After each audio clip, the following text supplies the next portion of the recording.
ഗംഗേ, കുഞ്ഞ് കരയണ കേട്ടില്ലേ നീ? ഉറക്കത്തിൻ്റെ ആലസ്യത്തിൽ അയാൾ അവളെ തട്ടി ഉണർത്തി. വിശ്വേട്ടാ, എനിക്ക് തീരെ വയ്യ, മോനെ എന്നെടുക്കുമോ?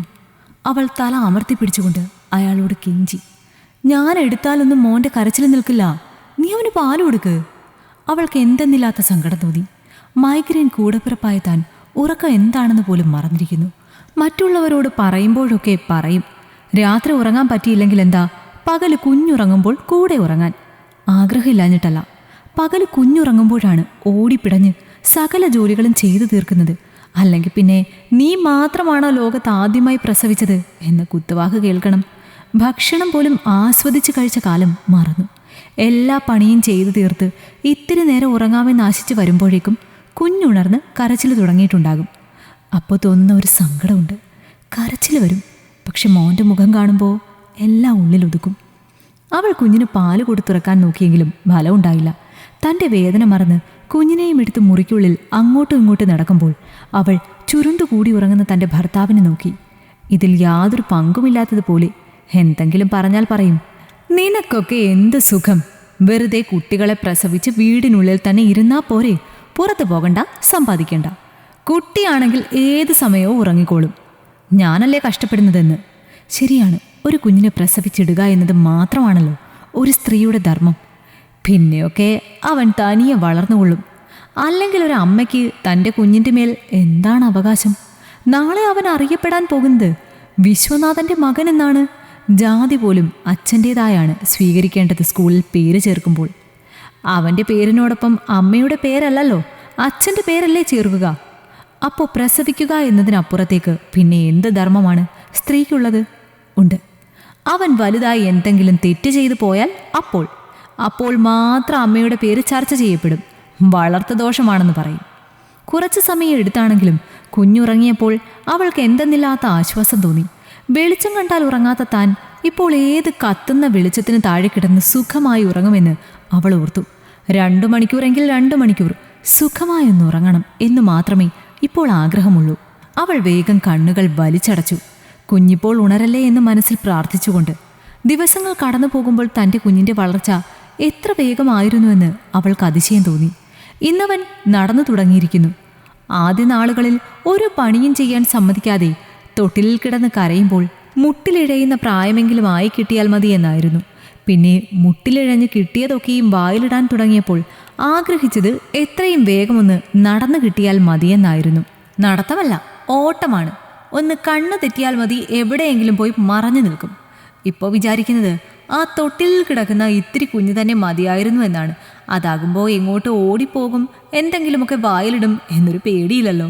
ഒരിക്കൽ കുഞ്ഞ് കട്ടിലിൽ നിന്ന് വീണെന്ന് പറഞ്ഞ് അമ്മയും മകനും കൂടി തന്നെ പറയാത്തതൊന്നുമില്ല എന്നവൾ ഓർത്തു. സത്യത്തിൽ വിശ്വേട്ടൻ കട്ടിലിൽ കിടക്കുന്നത് കൊണ്ടാണ് കുഞ്ഞിനെ അവിടെ കിടത്തി അടുക്കളയിലേക്ക് പോയത്. എഴുന്നേറ്റ് പോയപ്പോൾ തലയിണ വെക്കാൻ മറന്നത് വിശ്വേട്ടനാണ്. പക്ഷെ അതിനും പഴി കേൾക്കേണ്ടി വന്നത് അവളാണ്. കൊച്ചിനെ നോക്കണമെന്ന് പറഞ്ഞില്ല പോലും. ഒരച്ഛനോട് തൻ്റെ കുഞ്ഞിനെ ശ്രദ്ധിക്കണമെന്ന് പ്രത്യേകം പറയണമെന്ന് അന്നാണ് അവൾക്ക് മനസ്സിലായത്. അല്ലെങ്കിൽ നേരത്തെ പറഞ്ഞതുപോലെ കുഞ്ഞിനെന്തെങ്കിലും അരുതാത്തത് സംഭവിച്ചാൽ അമ്മമാർ മാത്രമാണല്ലോ ഉത്തരവാദികൾ. കുഞ്ഞിന് പനിയോ ജലദോഷമോ വന്നാൽ പോലും അത് കുളിപ്പിച്ചിട്ട് നേരെ തോർത്തി കൊടുക്കാത്തത് കൊണ്ടും, ഛർദ്ദിച്ചാൽ വയറ്റിന് പിടിക്കാത്തത് കൊടുത്തതുകൊണ്ടും, മെലിഞ്ഞാൽ തിന്നാനൊന്നും കൊടുക്കാത്തതും കൊണ്ടും മാത്രമായി. അതും അച്ഛനെ പറയില്ല, അമ്മയെ മാത്രം.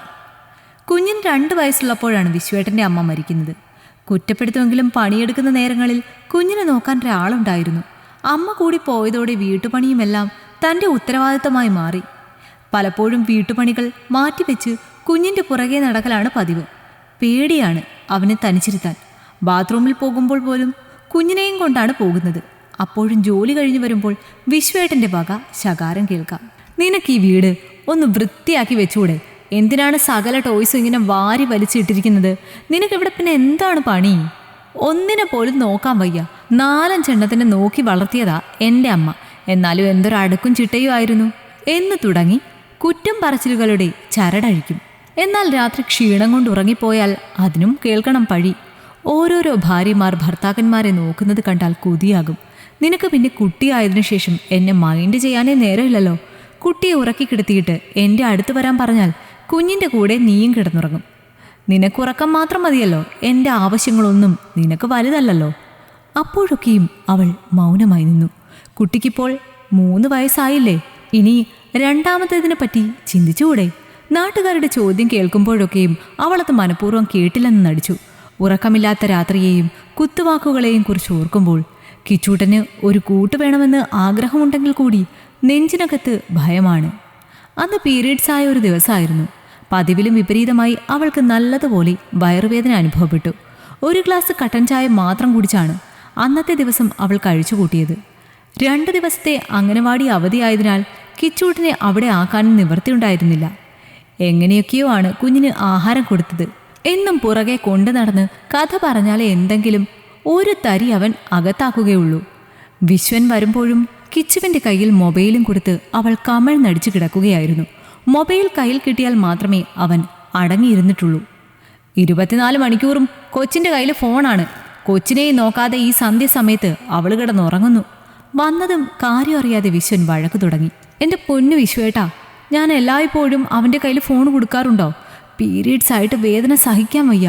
ഒന്ന് കിടക്കാൻ വേണ്ടിയ കുറച്ച് സമയത്തേക്ക് ഞാൻ അവൻ്റെ കയ്യിൽ ഫോൺ കൊടുത്തത്. ഹോ, പിന്നെ നിനക്ക് മാത്രമാണല്ലോ ഈ പീരീഡ്സ്.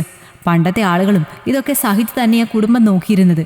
ഇപ്പോഴത്തെ പെണ്ണുങ്ങൾക്ക് ആണുങ്ങളുടെ മെക്കിട്ട് കയറാനുള്ള അടവാണല്ലോ പീരീഡ്സും മൂഡ് സ്വിങ്സും. അത്രയും പറഞ്ഞപ്പോൾ അവൾക്ക് സങ്കടം സഹിക്കാൻ കഴിഞ്ഞില്ല. നിർത്തി വിശ്വേട്ടാ, ഞാൻ എല്ലാവരുടെയും കാര്യമല്ല പറഞ്ഞത്, എൻ്റെ കാര്യമാണ്. പിന്നെ ഇന്ന് വരെ ഞാൻ ഇതെന്തെങ്കിലും പറഞ്ഞ് നിങ്ങളുടെ മെക്കിട്ട് കയറാൻ വന്നിട്ടുണ്ടോ? അത്ര സഹിക്കാൻ വയ്യാഞ്ഞിട്ടാണ്. പിന്നെ കുഞ്ഞിനെ നോക്കുക എന്നത് എൻ്റെ മാത്രം ഉത്തരവാദിത്വം അല്ലല്ലോ. എന്നെപ്പോലെ തന്നെ നിങ്ങൾക്കും അതിൽ അവകാശമുണ്ട്. ഓഹോ, അപ്പോൾ ജനിപ്പിച്ച കുഞ്ഞിനെ നോക്കുന്നതിന് കണക്ക് വരെ പറഞ്ഞു തുടങ്ങി അല്ലേ? കൊള്ളാം. വേണ്ട, കുഞ്ഞിനെ നോക്കാൻ എനിക്കറിയാം. നീ ഇല്ലെങ്കിലും ഇവിടുത്തെ കാര്യങ്ങൾ ഭംഗിയായി നടക്കുമെന്ന് എനിക്കറിയണം. തൻ്റെ മാനസികാവസ്ഥ പോലും മനസ്സിലാക്കാതെ കുഞ്ഞിനെയും എടുത്ത് അയാൾ അടുക്കളയിലേക്ക് പോകുന്നത് കണ്ട് സങ്കടം തോന്നിയെങ്കിലും അവൾ അനങ്ങിയില്ല. പിറ്റേന്ന് അടുക്കളയിൽ പാത്രങ്ങളുടെ കലവിലാ ശബ്ദം കേട്ടപ്പോഴും അയാൾ തനിച്ച് വീട് വൃത്തിയാക്കുന്നത് കണ്ടപ്പോഴും കൊച്ചിനെ കൂട്ടാൻ പാടുപെടുന്നത് കണ്ടപ്പോഴും പലയിടങ്ങളിലും നടുനിവർത്തി ദീർഘനിശ്വാസം ഇടുന്നത് കണ്ടപ്പോഴും അവൾ അനങ്ങിയില്ല. അടുക്കളയിൽ കയറില്ല എന്നായിരുന്നു അവൾ തീരുമാനിച്ചത്. തുണി അലക്കില്ലെന്നോ വീട് വൃത്തിയാക്കില്ലെന്നോ അല്ല മനസ്സിൽ ഉറച്ചിരുന്നത്.